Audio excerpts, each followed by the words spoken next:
नमस्कार दोस्तों, एक बार फिर मैं फेसबुक लाइव में आपके साथ जुड़ा हुआ हूँ। पिछले 4 से 5 घंटे जिस तरह से चाइना की एक बार फिर नापाक कोशिश का जिक्र हो रहा है और पैंगोत्से झील को लेकर के एक बार फिर चीन की पीएलए अर्थात वहाँ की आर्मी सरगर्म है। 500 के करीब चाइनीज़ सैनिकों ने एक बार फिर आक्रमण करने की कोशिश की सीधे सीधे और भारतीय क्षेत्र में घुसने की कोशिश की। एक बड़े घुसपैठ की कवायद थी, लेकिन भारतीय सेना ने उसे नाकाम कर दिया। फिलहाल जो ये खबर आ रही है वो ये है, जैसा कि मैं बार बार जब भी लाइव की स्थिति में आया हूँ मैंने ये इस बात का जिक्र किया कि चाइना अभी भी सरगर्म है और जितनी भी बातचीत की कोशिशें की जा रही हैं वो उस स्थिति के लिए जो मार्च और अप्रैल की स्थिति थी, खास करके पूर्वी लद्दाख में और गलवान से लेकर के पैंगोत्से तक, जिस तरह से चीन की सेना जिस जगह पर थी और भारतीय सेना जहां पर थी वहीं पर दोनों की स्थिति हो जाए। भारत का दबाव सिर्फ यही है। 5 बार जो है सैन्य स्तर की और बड़े सैन्य अधिकारी स्तर की वार्ता हो चुकी है गलवान झड़प के बाद, और उसका कोई नतीजा इसलिए नहीं निकल पाया क्योंकि चीन की नापाक कोशिश का भारत न सिर्फ करारा जवाब दे रहा है बल्कि उन्हें ये कह रहा है कि आपकी किसी भी कोशिश का हम करारा जवाब देंगे। और दूसरी चीज़ कि आप अप्रैल 2020 की स्थिति में पहले वापस जाएं और उसके बाद फिर कोई आगे बातचीत हो सकती है। तो जो भी बातचीत की कवायद है पहले तो ये क्लियर होना चाहिए वो शांति की नहीं बल्कि चीन सेना की जो नापाक कोशिश है, उनकी जो जिद है और जिद के पीछे उनकी जो आक्रामकता है उसको खत्म करके और सेना को पीछे भेजने की है। चीन पर कभी भी विश्वास नहीं किया जा सकता है। भारतीय पक्ष ये पूरी तरह से समझ चुका है और इसके बाद जो प्रधानमंत्री और रक्षा मंत्री ने जब वहाँ का दौरा किया था, खास करके सीमावर्ती क्षेत्र का और बिल्कुल फ्रंट पोस्ट का, वहाँ पर स्पष्ट कर दिया था कि अब विस्तारवाद का युग खत्म हो चुका है और किसी भी तरह से विकासवाद के युग पर ही साथ और समझौते आगे बढ़ सकते हैं, रणनीतिक सहयोग हो सकता है। दो पड़ोसी देश एशिया के और दोनों ही आर्थिक रूप से उस स्थिति में पहुंच रहे थे जब पूरी दुनिया के लिए एक नज़ीर बन सकते थे, एक मिसाल पेश कर सकते थे। लेकिन आज स्थिति है कि दोनों की सेनाएं पूर्वी लद्दाख के गलवान और पैंगोत्से झील और इन सभी स्थलों पर कुछ ही ऐसी स्थितियों का सिर्फ इंतज़ार कर रहे हैं कि कोई शांति हो और वो अपने अपने क्षेत्र में वापस लौट जाएं। और फिंगर पोस्ट 8 तक जो भी समस्या चीन और भारत के बीच में है, कोशिश चीन की यही है कि वो एक बार एंट्री करता है और वहाँ पर नापाक इरादों से एंट्री करने के बाद वो दावा करता है कि उसका क्षेत्र है और न सिर्फ लद्दाख और लेह की ये स्थिति चीन बनाने की कोशिश कर रहा है बल्कि अरुणाचल तक वो इसी स्तर पर सरगर्म होने की कोशिश कर रहा है। लेकिन ताज़ा सूरत हाल जो ये है उसकी जानकारी आपको ज़रूर होनी चाहिए कि वास्तव में जो चीन की इस झड़प जो अभी 29 और 30 2 दिन पहले 3 दिन पहले की ये जो झड़प की बातें सामने आ रही हैं, ये होना था और ये बराबर हो रहा है। सीमा पर किसी भी तरह की स्थिति सामान्य नहीं है, लेकिन भारत का जो पक्ष है वो ये है कि 1 इंच आपको आगे नहीं बढ़ने देंगे बल्कि हम आक्रामक कार्रवाई करेंगे। और उस हिसाब से एक बड़ी समस्या ये है जिस पर अभी चर्चा नहीं हो रही है, सिर्फ खबरों पर चर्चा हो रही है, वो ये है कि चीन पर भरोसा नहीं किया जा सकता। ये सारी कवायद चीन कर रहा है किसी एक बड़े हमले को अंजाम देने के लिए। वो भारतीय सेना की परख करना चाहता था कि वास्तव में उसकी नापाक कोशिशों के प्रति जो भारतीय सेना का जो रवैया है, जो दृष्टिकोण है, वो कितना आक्रामक है। और उसी आक्रामकता की परख करने के लिए 2 से 3 दिन पहले जो रात में जो झड़प हुई वो एक कवायद थी और इस कवायद के पीछे सिर्फ इतना था कि भारतीय सेना कितनी आक्रामक स्थिति में है। क्योंकि अब आपकी जानकारी के लिए बता दें, क्योंकि भारतीय सीडीएस बिपिन रावत बहुत पहले कह चुके हैं कि अगर बातचीत से कोई बात नहीं बनेगी तो सैन्य कार्रवाई और इसके आधार पर ही हम अपने क्षेत्र को पूरी तरह से महफूज रख पाएंगे और वही एक ऑप्शन होगा। सीडीएस के इस बयान को सहज समझा जा सकता है इसलिए क्योंकि प्रधानमंत्री नरेंद्र मोदी फ्रंट पोस्ट पर जाकर ये बात कह चुके हैं, रक्षा मंत्री राजनाथ सिंह फ्रंट पोस्ट पर ये बात जाकर के कह चुके हैं। और रफाल के मिलने के बाद जिस तरह से हमारा अंबाला एयरबेस से लेकर के और हम लद्दाख तक जिस तरह से सर्चिंग मोड में है, और अवैक्स इजराइल से भी अब हम मंगाने की पूरी कोशिश है, और भारतीय अवैक्स भी जो है वो पूरी तरह से तैयार हैं। किसी भी स्थिति में चाइना की जो कोशिश है कि इस नवंबर से दिसंबर के बीच में, जब वो क्षेत्र है जहां पर ये झड़पें हो रही हैं, पिछले मई जून से जो सरगर्मियां वहां पर बढ़ी हुई हैं, इसी 1 से 1.5 महीने के बाद, दीपावली के बाद वहां पर इंसान का सहज रूप से ठहरना बड़ा मुश्किल होगा। ऐसे में दोनों तरफ की सेनाएं बहुत ही मजबूत बेस बना रही हैं। आप सहज अनुमान लगा सकते हैं कि PLA अर्थात चीन की जो आर्मी है उसकी कोशिशें क्या हैं, उसकी कवायद क्या है, उसका षड्यंत्र क्या है। और इस षड्यंत्र को आंकने के लिए, क्योंकि मई और जून के बाद सैन्य स्तर की वार्ता हो रही है और उस वार्ता के कोई परिणाम नहीं निकल रहे हैं, और एक बार फिर रात में ही 29 और 30 अगस्त को एक झड़प की स्थिति बन जाती है, और भारतीय सेना ने न सिर्फ उनको पीछे ढकेला बल्कि आक्रामक कार्रवाई का उन्हें सीधा संदेश दिया। अब PLA जो है वो पूरी तरह से समझ चुका है कि कम से कम गलवान और पैंगोत्से झील को लेकर के जिस तरह की उसकी सोच है, और जैसा कि उसने 1962 में गलती करने की कोशिश की थी, और इसके अतिरिक्त भी बॉर्डर पर अरुणाचल से लेकर के लेह और लद्दाख तक जो उसने कोशिशें इसके पहले भी की, 62 के बाद भी, अब वो संभव है ही नहीं, क्योंकि भारतीय सेना पूरी तरह से आक्रामक कार्रवाई करने के मूड में है, तैयारी में है। और इसके पीछे कारण भी है, क्योंकि आप सिर्फ एक पक्ष चीन को मत लीजिए, वास्तव में ये जो कोशिशें हैं इसके पीछे बड़ी रणनीति अब हो रही है जो दिख रही है, और जिस पर मैं बार बार कह रहा था, शुरू से मैं इस बात को कह रहा हूं कि ये एक 2 नापाक सेनाओं का ऐसा गठबंधन है जिसके पीछे भारत को बुरी तरह से दहलाने की या परेशान करने की या भारत को पीछे ढकेलने की कोशिश है, जिससे चीन का CPEC का जो उनका सपना है वो पूरी तरह से पूरा हो सके। और इसीलिए मैं कह रहा हूँ, बार बार मैं कहता रहा हूँ और आज भी कहता हूँ कि इस पूरे इन्वॉल्वमेंट में पाकिस्तान अभी मुखर होकर के नहीं आ रहा है, और उसी समय का इंतजार है कि जब चीन कोई बड़ी आक्रामक कार्रवाई करे और पाकिस्तान आर्मी भी उसका साथ देने लगे। आप कल्पना कर सकते हैं कि भारत एक साथ 2 पड़ोसी, ये संयोग और विडंबना दोनों है, या दुर्योग कह सकते हैं कि 2 पड़ोसी राष्ट्र हमारे देश के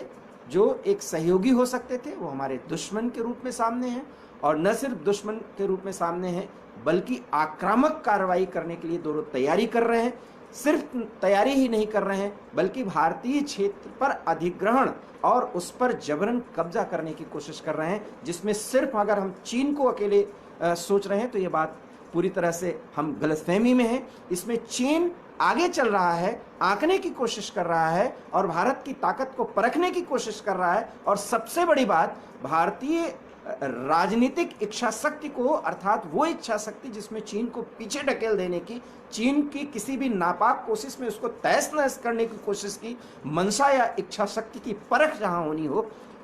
उस बात को चीन देखना चाहता है, क्योंकि एक ऐसा देश है जिस पर भरोसा किया ही नहीं जा सकता। और उनकी राजनीति और कूटनीति और राजनयिक मिशन में सिर्फ यह है कि वायदे करना, समय पर झुक जाना, और मौका मिलते ही पीठ में छुरा घोंपना। और ये चीज अमेरिका भी देख रहा है, यूरोप भी देख रहा है, जापान भी देख रहा है, और कई वो देश भी देख रहे हैं जो सिर्फ अपने देश के विकास के लिए या रिमोट एरिया के विकास के लिए चीन से लोन भी ले चुके हैं। मुझे याद है, जहां तक कि 3 से 4 दिन पहले श्रीलंका और नेपाल का जिक्र मैंने किया था कि हम्बनटोटा एक जो पोर्ट है श्रीलंका का, उसको चीन को दे करके उसकी एवज में कुछ पैसा पा करके, कुछ रिलीफ पा करके श्रीलंका के राजनीतिक हलकों में किस तरह से चीन के खिलाफ माहौल बना है, हमने इसकी चर्चा की थी। और नेपाल ने अपनी प्रभुसत्ता, आज तक नेपाल किसी के कंट्रोल में इस तरह से नहीं रहा, लेकिन नेपाल भी प्रकारांतर से चीन की प्रभुसत्ता एक तरह से स्वीकार कर चुका है, जब चीन का कोई चीन की राजदूत जो है वहां के प्रधानमंत्री और राष्ट्रपति से बिना कोई मीटिंग फिक्स किए मिलती हैं और उनको आदेश देती हैं। ये बहुत ही क्या कह सकते हैं, ये बहुत ही खराब स्थिति है कम से कम साउथ एशिया के इस रीजन में। जब चीन अपनी ताकत को पूरी दुनिया में दिखा रहा है तो अपने पड़ोसी देशों को वो कुछ समझ ही नहीं रहा है, लेकिन उसको रोकने की भारत पुरजोर, न सिर्फ पुरजोर कोशिश कर रहा है बल्कि भारत आक्रामक कार्रवाई कर रहा है। ऐसी स्थिति में अमेरिका और यूरोप के तमाम वो देश पूरी तरह से भारत के साथ हैं, इजराइल भी भारत के साथ है। चीन इस बात को समझ रहा है और चीन भारत के इस क्षेत्र में आक्रामक कार्रवाई करने की जो सोच रहा है, अभी वो आक्रामक कार्रवाई किया ही नहीं। वास्तव में गलवान वैली में जो झड़प हुई जिसमें हमारे 20 वीर जवान शहीद हुए और उसमें चीन के 35 से ज़्यादा ऑफिसर और जवान मारे गए, आज तक चीन उसका जिक्र नहीं किया है। लेकिन अब जो सैटेलाइट इमेज आई है, जो इमेजेस आ रहे हैं, उसमें उनको जहां दफनाया गया है उसके बाकायदा चित्र दिखाए जा रहे हैं और 35 की संख्या में तो गलवान में मारे ही गए थे। तो भारत जान चुका है, चीन जान चुका है कि भारत के इरादे अब क्या हैं किसी भी नापाक कोशिश का जवाब देने के लिए। न सिर्फ चीन जान रहा है, समझ रहा है, बल्कि पाकिस्तान, इस्लामाबाद और रावलपिंडी में बैठे हुए पाकिस्तानी जनरल्स और सैन्य रणनीतिकार ये समझ रहे हैं, क्योंकि अपने वजूद के लिए, अपने आप को इस्टेब्लिश करने के लिए भारत के पास इसके अतिरिक्त अब कोई विकल्प ही नहीं है। वो विकल्प का समय गया जब ये कहा जाता था कि एक मजबूत और शांत पड़ोसी जो है वो भारतीय विकास के लिए बहुत अच्छा होगा। ये एक राजनयिक मानक था, एक मान्यता थी, एक मानदंड माना जाता था, एक एस्टैब्लिश फैक्ट किया जा रहा था। ये 90 से और 2000 के दशक में ये स्थिति थी, लेकिन परिस्थितियां बदल चुकी हैं। चीन गलतफहमी का शिकार हो चुका है, लेकिन चीन को अब समझ में आ रही है, जब साउथ चाइना सी के ओर से अमेरिका उसको पूरी तरह से घेर रहा है और अब तो चीन के एरिया में घुस करके अमेरिका अपने टोही विमानों से चीन की सैनिक तैयारियों का जायजा ले रहा है। आप स्थिति का अनुमान करिए, ये बात सिर्फ एक झड़प भर की नहीं है। 29-30 अगस्त को जो कुछ भी पैंगोत्से झील के इर्द गिर्द हुआ है, 48 से 72 घंटे पहले जो कुछ भी हुआ है, ये तो सिर्फ एक कवायद है। मैं बार बार कह रहा हूं, वहां वार्ता कुछ भी हो जाए, चीन विश्वास के काबिल है ही नहीं। अब कुछ लोग कहते हैं कि युद्ध होना चाहिए या नहीं। युद्ध कभी भी एक विकासशील या विकास के ओर बढ़ते हुए 130 करोड़ जनमानस जिसके लिए संपूर्ण विकास जो है अभी भी उसकी एक दरकार है, तमाम वो कोशिशें और प्रयास किए जाने हैं। उस स्थिति में युद्ध ऑप्शन हो ही नहीं सकता। युद्ध का उन्माद बिल्कुल गलत होता है, लेकिन वो युद्ध ही अपरिहार्य अर्थात आवश्यक हो जाता है जब आपके एग्जिस्टेंस के लिए वो ज़रूरी हो जाता है और पड़ोसी ये मानने को तैयार ही नहीं होता है, क्योंकि वो सारा कुछ किसी दूसरे के कंधे पर बंदूक रख करके हमें आपको परेशान करने की कवायद कर रहा होता है। चीन की कोशिशें सिर्फ अभी लद्दाख रीजन में भारत की पकड़ और तैयारी को लेकर के है। इस तैयारी की चीन परख कर रहा है और निश्चित मानिए दीपावली के बाद अर्थात नवंबर दिसंबर का जो समय है, अगर ये शांतिपूर्ण तरीके से निकल जाता है तो साउथ एशिया के इस रीजन में बेहद शांति की स्थिति की कल्पना की जा सकती है। अन्यथा स्थिति बहुत भयानक तरीके से उस खतरनाक मोड़ पर पहुंच रही है जहां एक छोटी सी गलती हमारे पड़ोसी राष्ट्रों की तरफ से एक बहुत बड़ा जो चैलेंज हो जाएगा वो पूरे रीजन में हो जाएगा। क्योंकि मैं फिर कह रहा हूँ, युद्ध और युद्ध का उन्माद ये बहुत ही खराब स्थिति होती है, लेकिन किया ही क्या जा सकता है जब हमारा पड़ोसी इस बात को समझने की कोशिश ही नहीं कर रहा है, क्योंकि उसके सामने भी एक बड़ा विकल्प है, एक बड़ा उन्माद है, और वो है विश्व शक्ति के रूप में अपने आप को स्थापित करना है। इन तमाम परिस्थितियों में चीन को संभालने की कोशिश रूस की तरफ से की जाएगी, लेकिन रूस को भारत ने साफ संकेत कर दिया है। लगभग 3 दिन पहले भारत ने स्पष्ट कर दिया कि एक मिलिट्री ट्रेनिंग लेना था और एक एक्सरसाइज करनी थी 3 ज्वाइंट सेनाओं की तरफ से, जिसमें भारत, चीन और पाकिस्तान की भी सेना, बल्कि 4 देशों की कह सकते हैं, और उसमें रूस भी शामिल होता, और एक संयुक्त युद्धाभ्यास की कवायद थी, जिसमें साफ भारत ने मना कर दिया कि जिसमें चीन और पाकिस्तान की इस तरह से भागीदारी होगी, भारत ऐसे किसी भी सैन्य युद्धाभ्यास में भाग नहीं ले सकता। और भारत ने ये बात अपने सबसे अभिन्न और समय समय पर परख करने वाले मित्र के साथ की है, अर्थात रूस के साथ की है। और रूस भी ये समझ रहा है कि भारत तमाम कोशिशों के बावजूद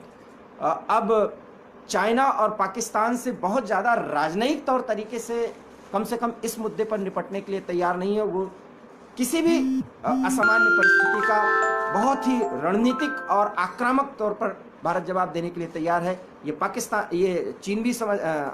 रूस भी समझ रहा है और अमेरिका भी समझ रहा है। इन तमाम परिस्थितियों में गलवान वैली और पेंगोत्से झील में अभी भी जो तनाव की स्थिति बन रही है, उसका आप सहज अनुमान लगा सकते हैं। ये सिर्फ एक झड़प है, जिसमें वो झलक है वो उस सोच का, जो सोच बहुत खतरनाक रूप से आगे बढ़ रही है। अगर कहीं ये कारगर हुई और कहीं पर चीन और पाकिस्तान की गलवैयाँ और उनके जो षड्यंत्र के तौर तरीके रहे, इसी तरह से आगे बढ़ते रहे, तो आने वाले 2 से 4 महीनों में स्थिति बहुत खतरनाक हो सकती है। और उसी संदर्भ में आपकी जानकारी के लिए मैं ये भी बताना चाहता हूँ कि भारतीय सेना अगले 5 से 6 महीने के लिए उस एरिया में पूरी तरह से अपने आप को युद्ध लड़ने की तैयारी की स्थिति में अपने साजो सामान वहाँ पर इकट्ठे कर रही है। टैंक तक की स्थिति वहाँ पर स्थापित करने के लिए, अर्थात तैनात करने की तैयारी कर ली गई है। न सिर्फ तैयारी कर ली गई बल्कि तैनाती कर दी गई है। तो आप सहज अनुमान लगा सकते हैं कि गलवान से लेकर के पेंगोत्से तक में क्या हो सकता है। और जिस तरह से वहाँ पर एयर बेसेस बनाए जा रहे हैं और एयर बेसेस को स्टैब्लिश किया जा रहा है, एक तरह से अगर संयुक्त सैन्य कार्रवाई हो तो दोनों तरफ से, अर्थात चीन की तरफ से और भारत की तरफ से पैदल सेना और हमारी आर्टिलरी और खास करके वायुसेना वो पूरी तरह से तैयार है। न सिर्फ पीछे के बेस पे बल्कि फ्रंट पोस्ट पर इस तरह की स्थिति है। और वायुसेना सिर्फ कुछ ही सेकंड, कुछ ही मिनट के ऑर्डर पर पूरी तरह से जवाब देने के लिए, आक्रामक कार्रवाई करने के लिए तैयार है। और यहाँ पर युद्धाभ्यास भी चल रहे हैं। इसको बहुत अच्छी तरीके से चीन देख रहा है, समझ रहा है और उसी की परख करने के लिए पेंगोत्से झील के पास ये सैनिक जो जमावड़ा करने की कोशिश की है चीन की तरफ से, वो उनकी तरफ से एक परख करने की कोशिश की है। और भारतीय सेना की तरफ से बहुत ही आक्रामक कार्रवाई की गई और न सिर्फ कार्रवाई की गई बल्कि उनको ढकेला गया। इससे चीन ने सहज अनुमान लगा लिया कि भारत आने वाले समय में चीन को जवाब देने के लिए किस तरह से तैयार खड़ा है। इन तमाम परिस्थितियों के बीच में जब कोरोना का ये समय है, हम बड़ी मुश्किलों के दौर से गुजर रहे हैं, इकोनॉमी कहीं न कहीं बहुत ही स्ट्रेस स्थिति में है और हम अभी अपने आप को स्थापित करने की कोशिश कर रहे हैं। न सिर्फ हम, अर्थात हम भारतवासी, बल्कि पूरी दुनिया। ऐसे में चीन की नापाक कोशिशें और नापाक गठबंधन के सहारे साउथ एशिया रीजन में जो 3 परमाणु संपन्न राष्ट्र हैं, वो एक दूसरे की सैनिक ताकत को परखने की जो कवायद कर रहे हैं, सहज अनुमान लगा सकते हैं कि आने वाला समय कितना भयंकर और कितना खराब और कितना माहौल जो है वो स्ट्रेसफुल है, जिसमें शांति की गुंजाइश नहीं है, बातचीत का कोई रास्ता नहीं निकलता दिखता। क्योंकि चीन को ये साबित कर रहा है कि वो दुनिया का एक महानतम और शक्तिशाली देश बन चुका है और भारत रेजिस्ट कर रहा है कि विस्तारवाद के साथ हम आगे नहीं बढ़ सकते, हमारा सह अस्तित्व विकासवाद के रास्ते पर हो सकता है, जिसकी घोषणा प्रधानमंत्री ने फ्रंट पोस्ट पर जाकर के कर दी थी। बहरहाल गलवान घाटी में चीन की परख और चीन की नापाक कोशिशें भारतीय वीर जवानों ने पूरी तरह से नाकाम कर दिया है। न सिर्फ नाकाम कर दिया है बल्कि चीनी सैनिकों को पीछे ढकेल दिया है। ताज़ा सूरत हाल ये है और बातचीत जो हो रही है वो चुसूल में हो रही है। सैन्य स्तर की वार्ता में उसके क्या परिणाम निकलेंगे ये समय बताएगा। लेकिन आप यकीन मानिए, पिछले 4 महीनों के दौरान कई बार सैन्य स्तर की वार्ता हुई है, मेजर जनरल स्तर के सैन्य अधिकारी आमने सामने बैठे हैं, लेकिन उसका कोई नतीजा इसलिए नहीं निकल सका कि चीन ये मानने को तैयार नहीं है कि वो आक्रामक स्थिति में आया था। लेकिन भारत पूरी तरह से दबाव बनाए हुए है कि न सिर्फ पीछे हटना होगा बल्कि अप्रैल से मई की स्थिति में जिस तरह जहां पर चीन की सेना थी वहां पर उसको जाना ही होगा, और अगर नहीं जाएगी तो उसको पीछे हटाया जाएगा। और पीछे हटाने का जो तरीका होगा वो आक्रामक होगा, और उस आक्रामक तरीके में पूरी तरह से एक सीमित कार्रवाई का बड़ा विकल्प होगा, जिसकी बात CDS बिपिन रावत ने घोषित तौर पर कर दी है। फिलहाल फेसबुक लाइव में इन्हीं तमाम मुद्दों के साथ हम अब आपसे विदा लेते हैं, लेकिन इस बात का आग्रह करते हैं कि 130 करोड़ भारतीयों का संकल्प अगर पूरी तरह से स्थापित है और वो पूरी तरह से मजबूत है, तो इस देश का नेतृत्व किसी भी असामान्य परिस्थिति का सामना करने के लिए पूरी तैयार है। और हम पूरी तैयारी के साथ दुश्मन के किसी भी नापाक साजिश को नाकाम करेंगे, अपनी सेना के साथ आगे बढ़ेंगे। हम एक एक इंच भारतीय भूमि की रक्षा करने के लिए प्रतिबद्ध हैं, चाहे कितने मुश्किलों का सामना क्यों न करना पड़े। फेसबुक लाइव में फिलहाल हमें दीजिए इजाज़त, और कल हम आपसे फिर मिलेंगे किसी बड़ी खबर के साथ। लेकिन फिलहाल मुस्तैद रहिए, तैनात रहिए, भरोसा रखिए अपने देश पर, अपने जवानों पर, अपने नेतृत्व पर। जय हिंद, नमस्कार।